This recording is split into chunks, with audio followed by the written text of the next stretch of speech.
Live from the campus of Penn State University, this is PSN News. It's Wednesday, April 23rd. We have all you need to know about Capitol Day on campus, as well as more on a new sustainability course attribute in LionPath.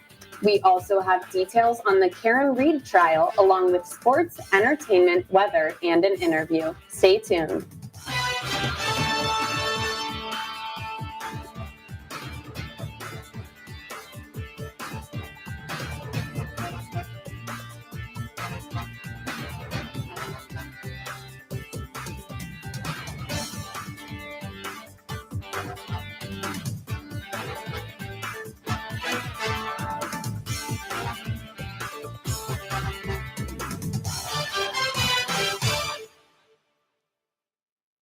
Thanks for joining us tonight. I'm Gianna Girol. And I'm Anneke Wagner. The Penn State Faculty Senate approved legislation for the creation of a new course attribution on LionPath meant to promote sustainability within Penn State courses. The legislation presented by Faculty Senator Brandy Robinson stemmed from the inability of Penn State students to easily find classes that taught sustainability. Students initially encouraged a gen ed requirement on sustainability, but Robinson realized that the overhaul would take too long to implement. Instead, the sprinkling of sustainability throughout courses would reach more majors quicker and help expand the fight beyond just sustainability majors to save the planet.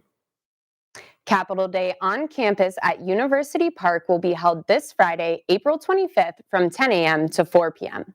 Hosted by Penn State's Lion Caucus and Advocate Penn State, the event will take place at the Hub Robeson Center's Aquarium and Monumental Staircase.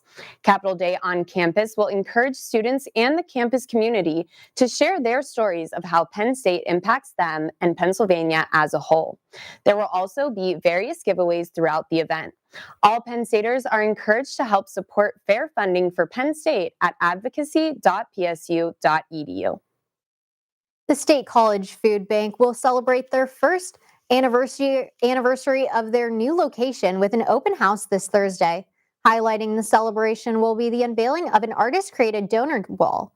Local artist Amy Parmelli of the Ginger Muse Art designed the wall to commemorate those who made the expansion possible via their contributions to the $3 million capital campaign, Fighting Hunger, Feeding Community, Building Hope. Thanks to the food bank's collaboration with Discover Space, they were able to relocate into an 18,000 square foot facility on Girol Street last spring. The celebration will run from 11 a.m. to 1 p.m. tomorrow at 169 Girol Street. Craig's Way is now the ceremonial name of Kelly Alley on West Beaver Avenue corner, paying tribute to Craig Avedisian. Avedisian owned and operated Saints Cafe for 22 years before passing away in October 2023. Saints Cafe has now become Elixir Coffee, where a plaque was also placed on the side of the building memorializing Avedisian.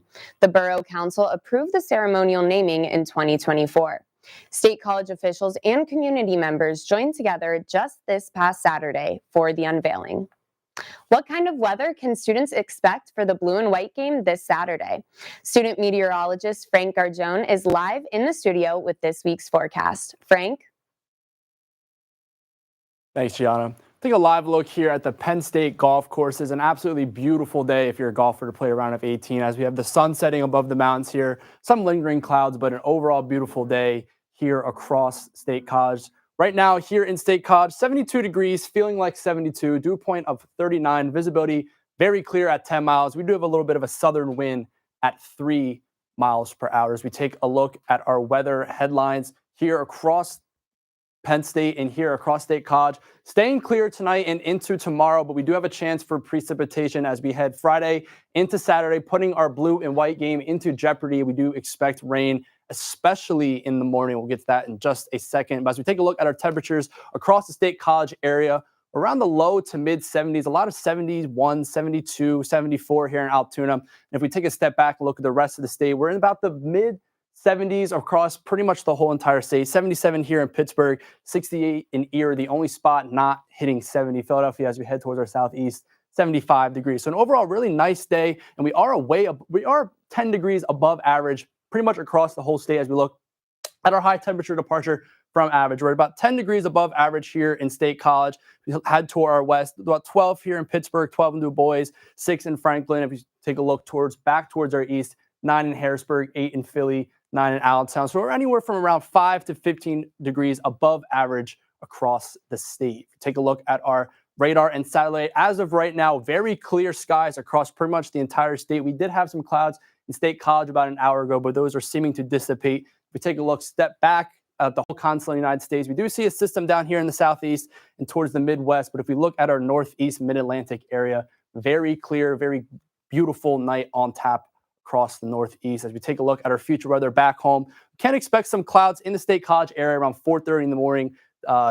Tomorrow morning, we do have some clouds and some potential rain showers impacting towns such as Bradford and the northern counties up here in Pennsylvania. As we continue on Thursday morning, beautiful day tomorrow, very clear until we get around the 2:30 p.m. here. Clouds start to build in across the majority of the Commonwealth as our next system that's set to impact Penn State here on Friday starts to move in Thursday night and into Friday morning, as we see here. As we look towards our west in Pittsburgh, clouds starting to build up. And if we look towards, according to the European model, Friday and into Saturday, rain starts to push its way east into State College as we head into Friday night. As the blue and white game starts here around 1 p.m., we do expect rainy conditions making its way out around the Saturday afternoon timeframe. As we head into early Sunday morning, expect a northwesterly wind with clear skies. If we take a look tonight here in State College, 49 degrees, cool, clear and cool. We do have a little bit of a calm wind, but the night's conditions are expected to happen tomorrow as well, as we have temperatures reaching 80 degrees with more sun, a little bit more windy conditions here from the southwest at 5 to 10 miles per hour. And overall, the whole 7-day forecast ahead looks pretty nice. Like I mentioned, tonight and into tomorrow, very nice. We do have that system moving in Friday and Saturday, like I said, jeopardizing the blue and white game. Temperatures are expected to take a dip to around average 64 here on Saturday and Sunday, but Sunday, Monday, Tuesday, warming back up and staying clear as we have on Tuesday, 79 degrees and warming temps. Back to you, Gianna. Thanks, Frank. Stick around because after the break, Sophia Koch will have the latest in sports. Hey, everybody. Thank you for tuning into this edition of Penn State Sports Night.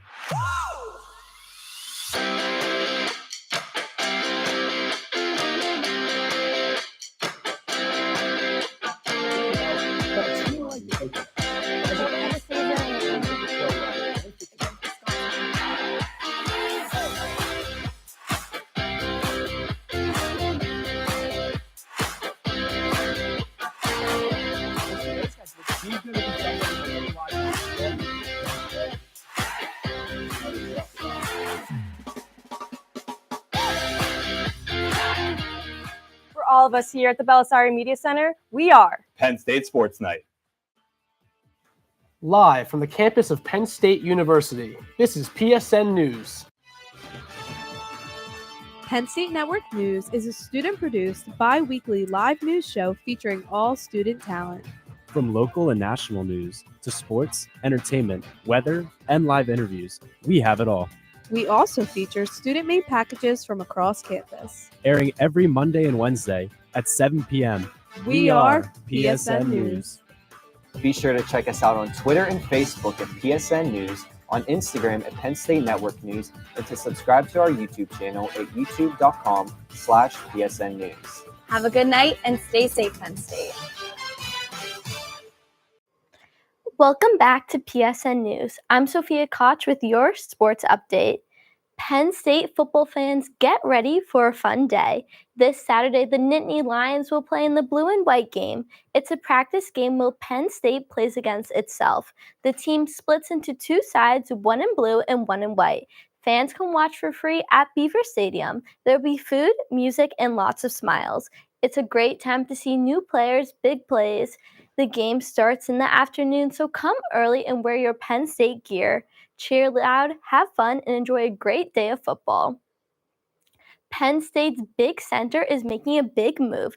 Gianna is going for the NBA. He played great this year for Penn State. He scored points, got rebounds, and blocked shots. Now he wants to play with the best. He entered the NBA draft but did not hire an agent, which means he can still return to college basketball if he wants.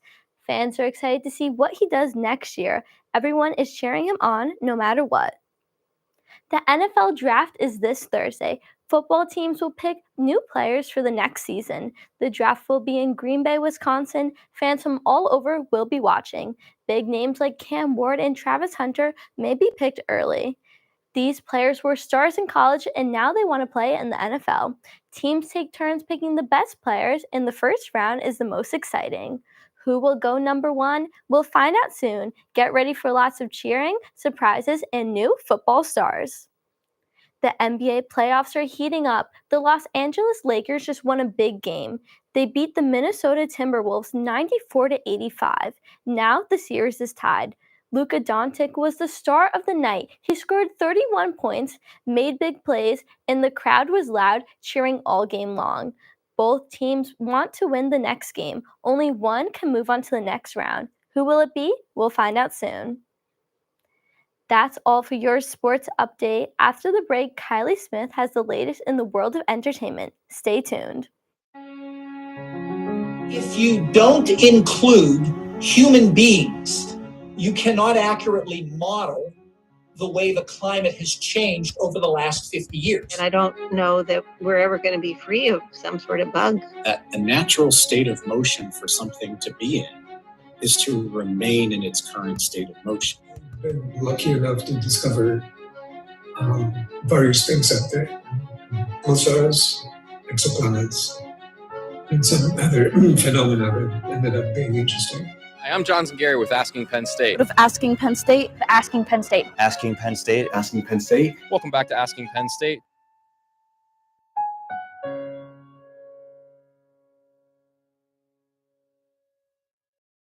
Welcome back to PSN News. I'm Kylie Smith with your entertainment update. It has come that time of year where our Penn State seniors are finishing up their journeys here at State College and prepare to embark on the real world. In celebration of all these students' accomplishments, Penn State Homecoming is hosting their annual Legacy event to honor these seniors' journeys and accomplishments here at Penn State. The event will take place in Alumni Hall at the Hub Robeson Center tomorrow, April 24th from 11 a.m. to 4 p.m. Make sure to stop by for a day full of memories, free food, a photo booth, mechanical bull, and more. If you are not a senior but still looking to spend time with friends outdoors, Penn State Panhellenic Council and Interfraternity Council has the event for you. Tomorrow, April 24th, they will be hosting a community movie night on the Hub lawn at 7:30. Bring a blanket, your friends, and some snacks to enjoy the movie. Get there 20 minutes early to ensure yourself a good spot for the show. Sydney Cox is live in the studio with details on an event held by the Civic Engagement Alliance. Sydney? Thanks, Kylie. Last week, I had the opportunity to attend an event held by the Civic Engagement Alliance that gave students the opportunity to network and learn over the course of a meal. Let's check it out. On Thursday, April 17th, students arrived at the Barron Innovation Hub in downtown State College for a few hours of good food, good company, and lessons of etiquette with a few meaningful presentations. My name is Sydney Cox, and I'm here at Media and Manners, an etiquette dinner hosted by the Civic Engagement Alliance. This is a low-pressure environment where students are not only able to dress up and dine, but to learn proper manners during a meal. Let's go take our seats. When we looked back at it and trying to figure out, well, how do we actually do this? We started looking for who we thought would be a good host, who we thought would be good at teaching this, where do we do the event, and kind of how do we reach out to our members. And a big part of that is that the Civic Engagement Alliance is just that, as an alliance, is we focus on bringing together other clubs that already exist and finding ways to kind of allocate those resources towards doing something better. Starting with an introduction of our etiquette hosts, Bob Martin and Kendall Mainzette, they walked us through greetings and arriving at the table. Moving on to the actual dinner, they followed with the manners and proper etiquette to get through the meal. The media literacy panel followed, with 3 highly accomplished speakers who engaged in a discussion and following questions regarding online journalism, social media, and engagement today. Stay engaged with what's going on in the world, but don't let it overwhelm you. Pick and choose where you are getting your information.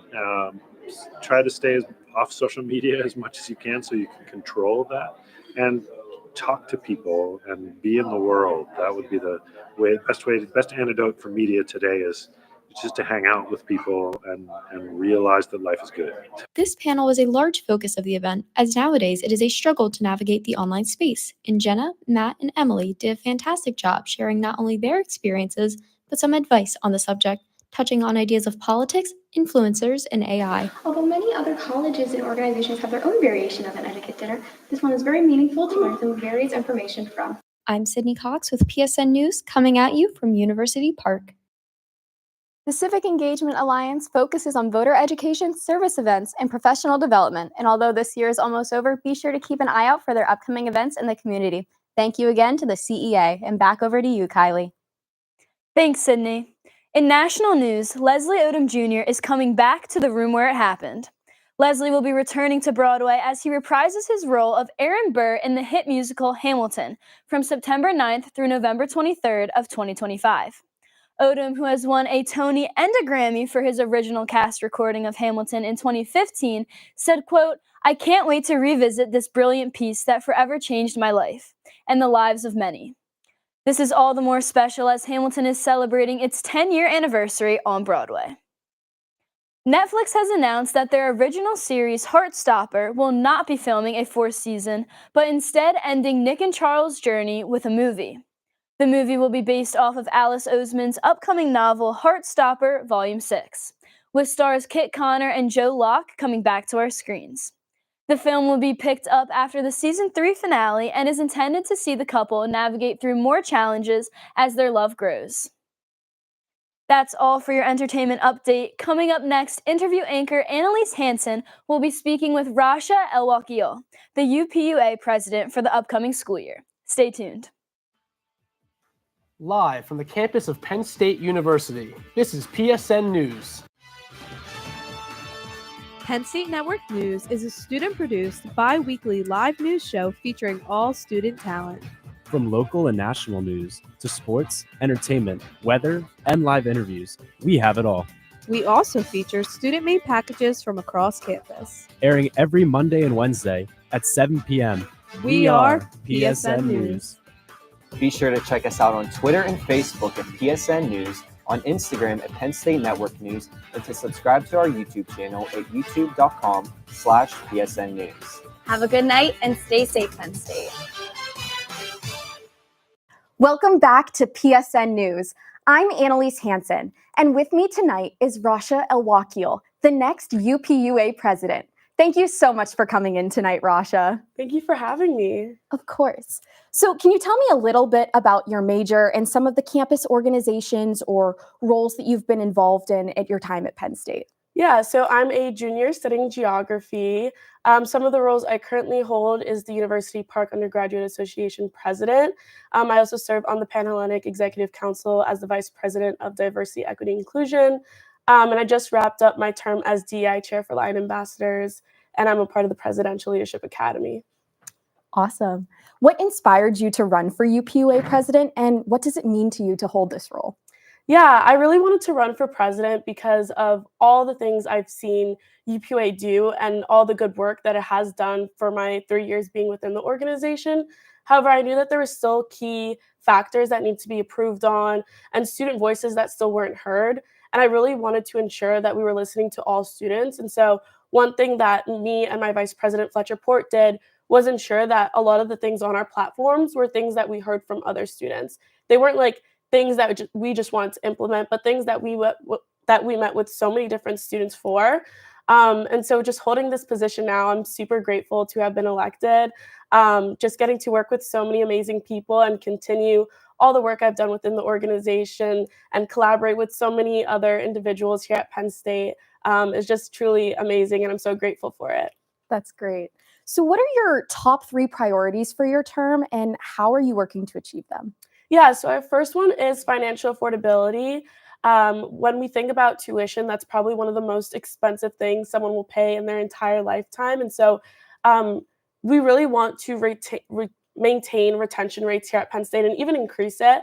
And so we're working on combating the 19 credit surcharge, meeting with the provost for that, ensuring that we have a scholarship hub that students can just find scholarships by like filtering a word through an app. And it'll just present you with so many different scholarships to look for, because a lot of the scholarships here at Penn State are very hidden. But students do need the scholarships to maintain and retain being here. And so another part of our platform is student well-being.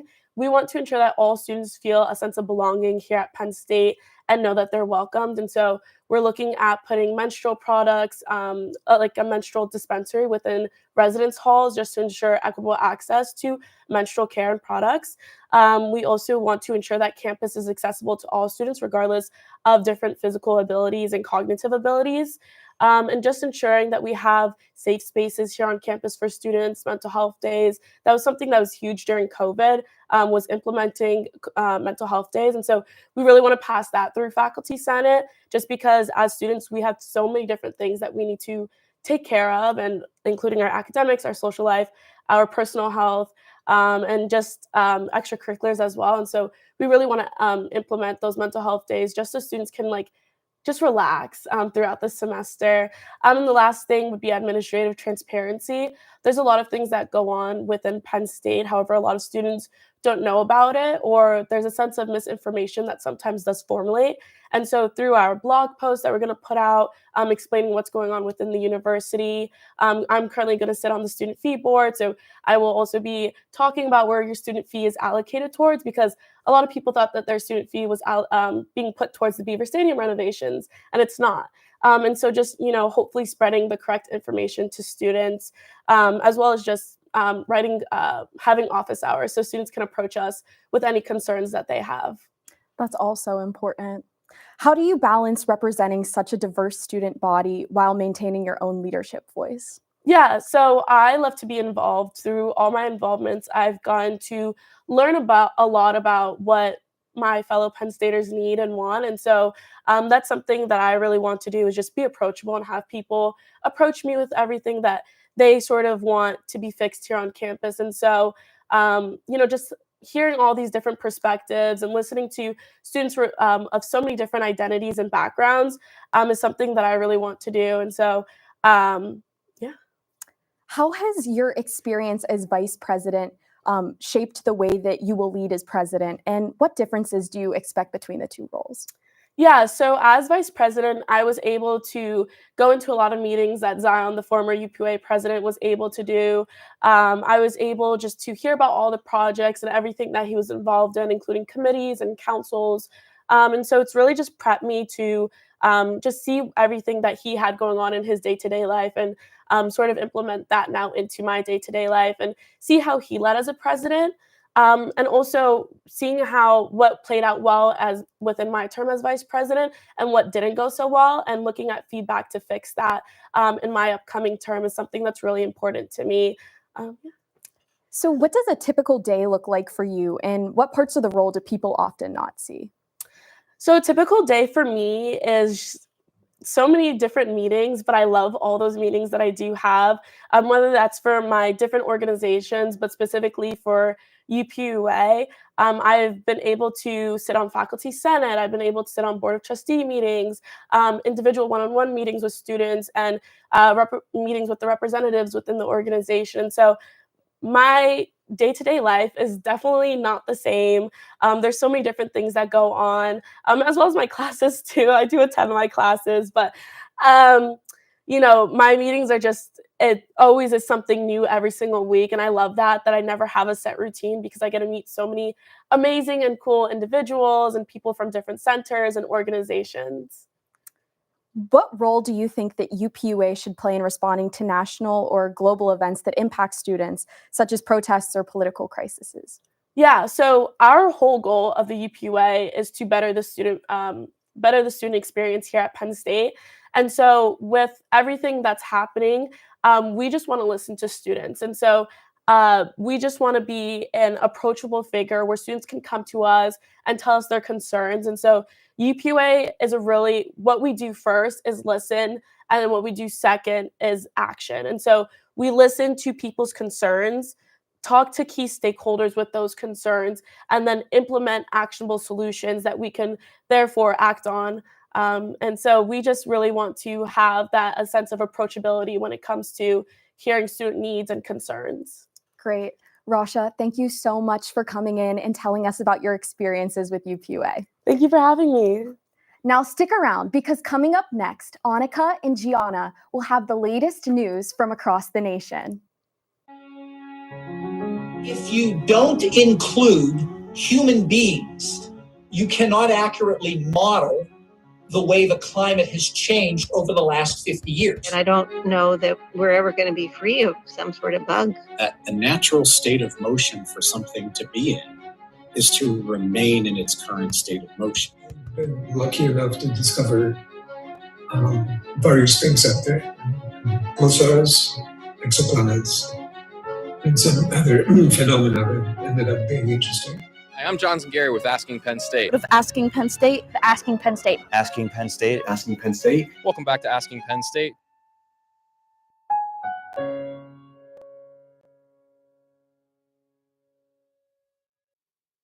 Film producer Harvey Weinstein's Me Too rape retrial opened today with a majority female jury of 7 women and 5 men. This is a more female panel than his first trial 5 years ago, with a jury of 7 men and 5 women.